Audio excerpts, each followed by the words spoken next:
Welcome. In front of me is a REALME GT Neo 3T, and today I'll show you how you can record screen on this device. So to get started, pull down your notifications, extend the list, and somewhere in here you will find a screen recording toggle.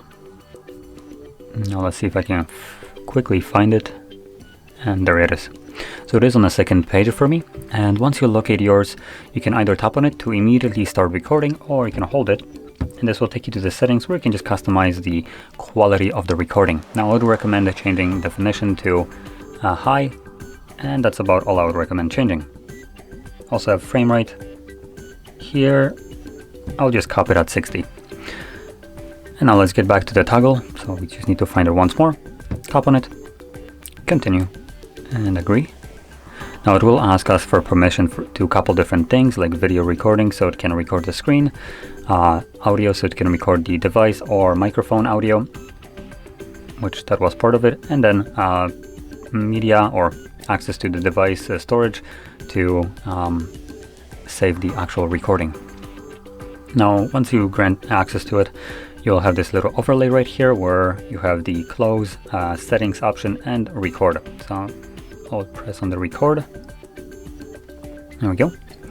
So whatever you'll do right now will be recorded by the device.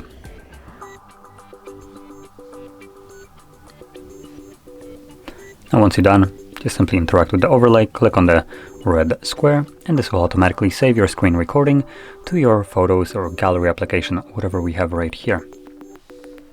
So it's photos. And as you can see, it shows up right up here.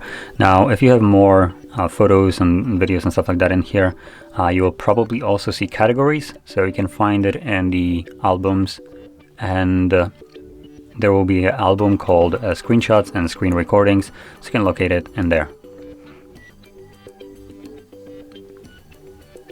So you can see there is the recording. So anyway, if you found this video helpful, don't forget to hit like, subscribe, and thanks for watching.